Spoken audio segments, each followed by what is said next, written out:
Cost of debt financing, we refer to interest rates typically. An interest rate is applied to a bank loan or a bond, and it's simply the compensation paid by the borrower of the funds to the lender. From the borrower's point of view, so from the firm's point of view, this is the cost of borrowing funds or the cost of debt financing. The term required return, although we sometimes use that for bonds, is typically applied to the cost of equity and is commonly referred to as the cost of equity financing. Several factors can influence the equilibrium interest rate. Inflation, which is a rising trend in prices for goods and services that will affect the interest rates. In other words, all else being equal, if we have high inflation, our cost of debt financing is going to be higher because investors are going to require not only compensation for lending us the money, but compensation to cover the cost of inflation as well. And then there's risk. If the firm is risky, then investors are going to expect or demand a higher rate of return on their investment. So if we have a company that is very risky, it has some danger of becoming insolvent, not being able to pay its bills, it's going to cost that firm more to borrow money than a firm with a very good credit rating. And then we have liquidity preference, which refers to the general tendency of investors to prefer short-term securities over long-term securities. We sometimes call that the maturity preference, where investors would rather lend out their money on a short-term basis. They don't want to lock it up for long terms, but if they do finance for long periods of time, they're going to want a higher rate of return. We also have a liquidity premium. So all else being equal, investors would like to invest in securities, bonds, or equities, but we're talking about bonds right now, would like to invest in securities that they can sell easily without taking a price cut. So if we have, for example, a company's bonds that's not traded very much, and then you want to try to sell your bonds to somebody else, but in order to sell them you have to cut the price substantially, we would refer to that as an illiquid bond or an illiquid security. Now imagine a perfect world where we don't have any risk, there's no inflation, and there's no liquidity concerns. In this perfect world, there would still be some real rate of interest. In other words, an interest rate that's going to reflect the supply and demand for loanable funds. Now, the real rate of interest is going to change over time with respect to, for example, economic conditions. So if we are in an economic expansion period where everything's going pretty well, there may be a high demand for funds and interest rates will be higher.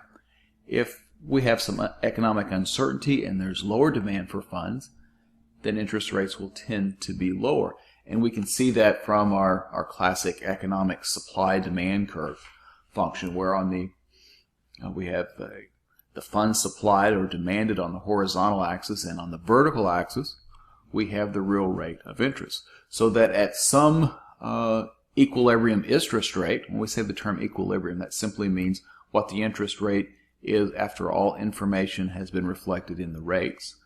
So at S0 we have a supply of funds available. So at S0 here, if interest rates are relatively low, there will be relatively little loans made, supplied.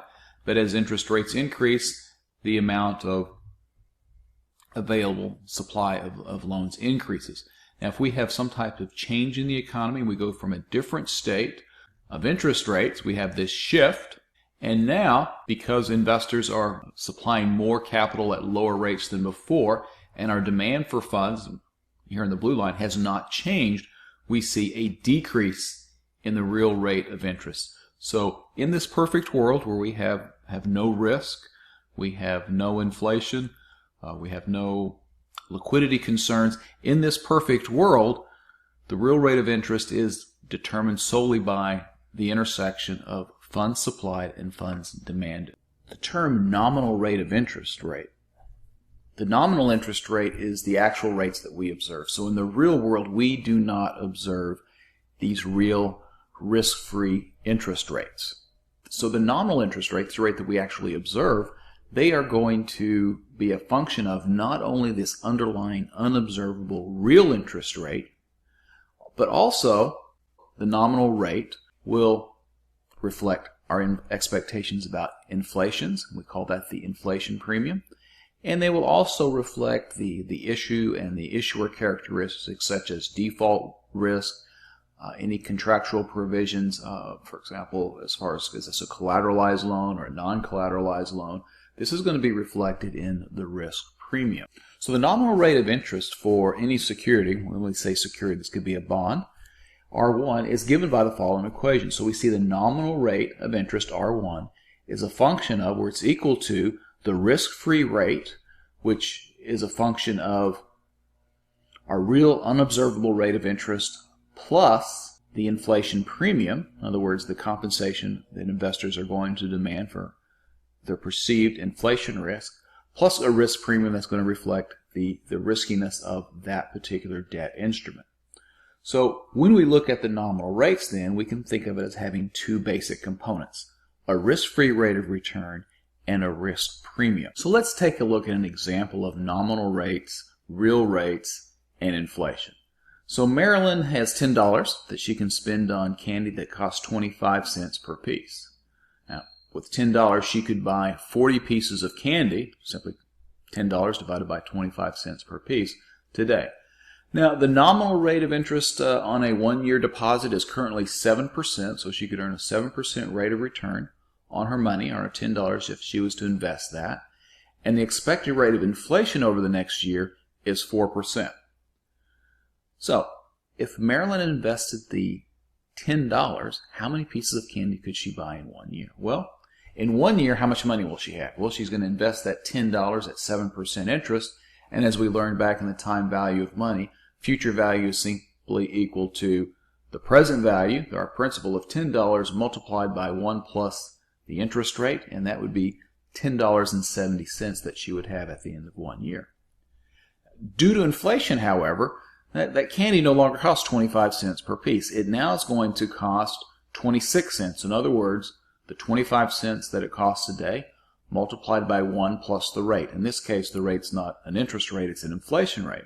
But it's the same formula we use to calculate the future value. She's got $10.70, but candy now costs 26 cents. As a result, Marilyn in 1 year would be able to buy $10.70 that she has divided by the cost of candy at 26 cents per piece. She could buy 41.2 pieces. Well, you can't obviously buy a 0.2 piece, but that's how many pieces that she could buy.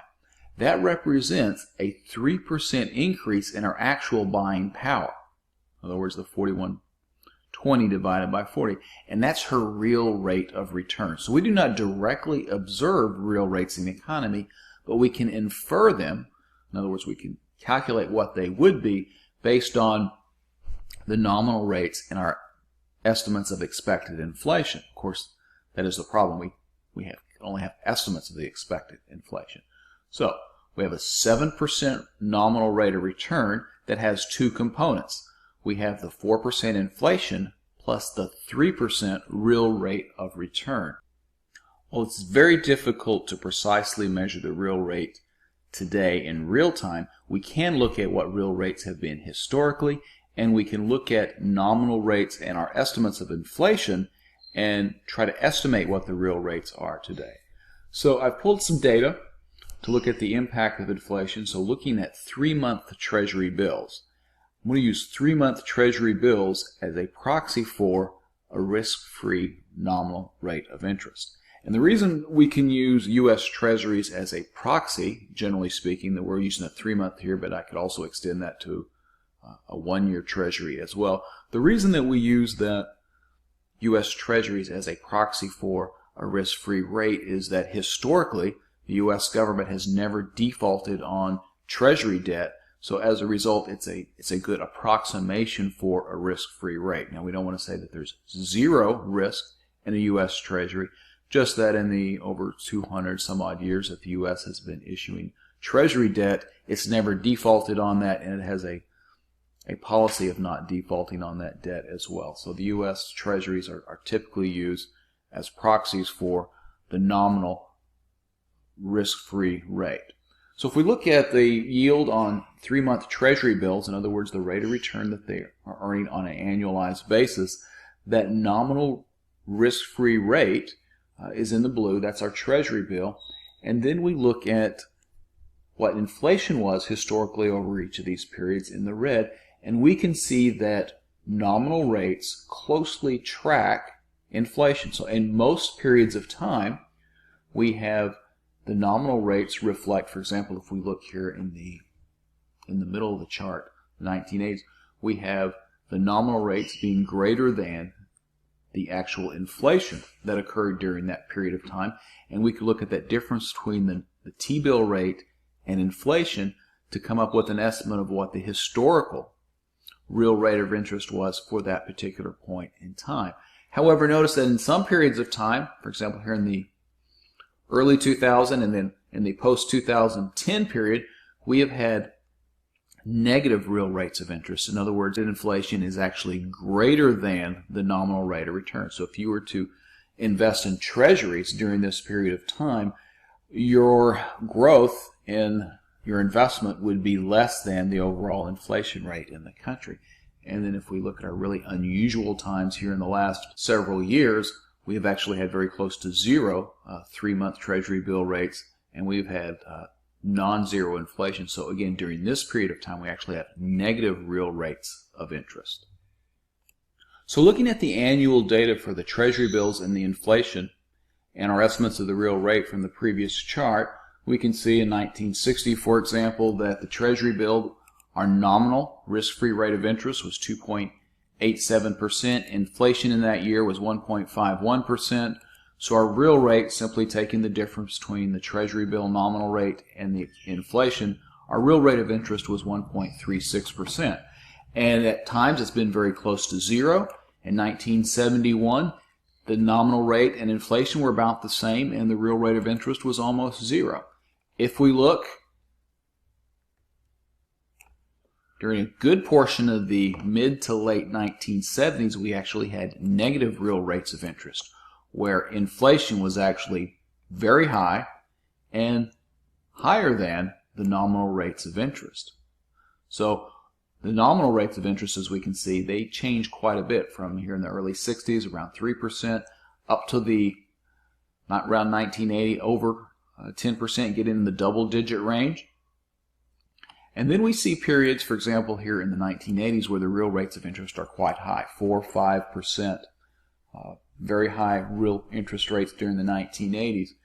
And if we kind of scroll down here to our recent experience, we can see these treasury bills. As a result of the financial crisis, the Federal Reserve has tried to keep interest rates low to try to encourage people to make investments. After the housing crisis, for example, the Treasury yields were almost zero. The Federal Reserve cut the interest rates down very low, and the idea was to try to encourage people to buy homes, to refinance their homes, to free up cash, to make other type of investments to try to get the economy going. And it appears to have worked. The housing prices have largely recovered from the financial crisis and are kind of back to their pre-crisis levels. And we can see that in the last several years, we've also had negative real rates of return. So to kind of get a feel for over the entire time period of this sample that I pulled from 1960 to 2015, the average T-bill rate was about 4.77%. Inflation on average was close to 4% per year. And the real rate of interest over this really long period of time was about 1% per year. But when we look at the minimum and maximum values, we can see there's quite a bit of volatility. In other words, there's quite a bit of movement, variation in the nominal rates, inflation, and real rates of interest. And if we just look in the last 15 years or so, since 2000, we can see that even over this long period of time, the average rate of interest is much lower, about 1.7%. And since 2000, the inflation has been running about 2%, so we've had lower nominal rates, lower inflation, and actually since 2000, our average real rate of return is a negative. And we see some, difference between our maximum and minimum values for the real rates, as well as the nominal rates. So since 2000, we've had a minimum of almost zero rate of return on that 3-month Treasury bill, and a maximum of about 5.8%. So interest rates change and move around quite a bit.